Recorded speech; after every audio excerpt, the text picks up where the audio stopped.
ته پته ده چې دا وړه چې پښلی دی په دغه کې د ټولې خلک کنټریبیوشن دی په دا کې د سیاسي خلک کنټریبیوشن شته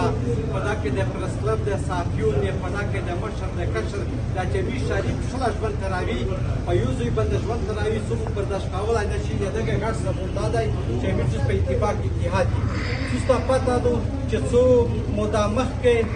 د صحافیونو او د سیاسي خلکو په منځ کې څه غلطفهمي راغلې وه په بامي مشاورت سره نن غلطفهمي لرې شوله او زه دواړه طرفه شکریا ادا کوم چې موږ تاسو ته د اختیار راسکو خبره دا ده چې هر سړی مشره باشعور دی تنظیم کې وخت راوي که صحافي دی په پرس کلب باندې پوهېږي که پارټۍ ولدی هر سړی دی په خپل اصول کې دننه وخت راکړو زه خو یایو چې د امیر توسن ژوند مجید شلی شي نن بعد چې څه په پرس کلب باندې باندې شو یا مثال کې کوورج نه و هر شی لرې شو او زه دا نه وای چې کوم صدر دی لالا دا ته یوې ټوله په هغه باندې مبارکي ورکاوه ټول ناوال د تاج او د ملک انور مشهوري چې د سیاسي او د صحافیونو په منځ کې څه وخت مخکې کومه غلطفهمي جوړه وه ای په ډېر خوشحالي انداز باندې ختمه کړله بنیادي طور په وطن باندې ډېرې بادې ورځې راغلي دي او د وخت ضرورت هم دا ده چې د صحافیونو او د سیاسي خلکو په منځ کې کوارډینیشن دا د علاقې د مفاد په حق کې دي نو موږ ټول د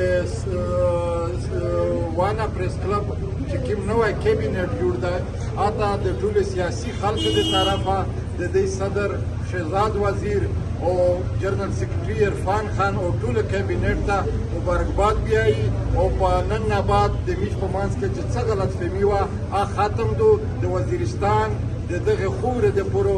یو پازیټیو کردار ادا کوي دا سیاسي او صحافي دا په معاشره کې لازم او مرسوم دي خاص کر په جمهوري معاشره کې د وی په قبایلي معاشره کې کاچېرې سیاسي ځوانو بیا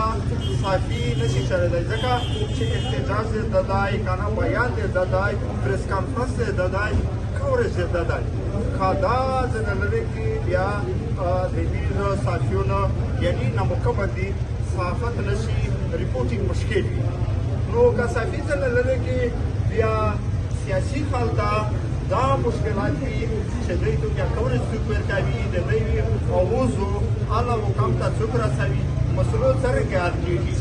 نو په دې منځ کې څه مس انډرسټینډینګ پیدا شوی و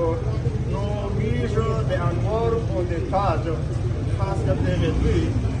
چې کردار ادا کړ د دغه په منځ کې چې دا غایب وکړل کنه مس انډرسټینډینګ ختم کړو موږ د دې شکریا ادا کوي او د دې د کردار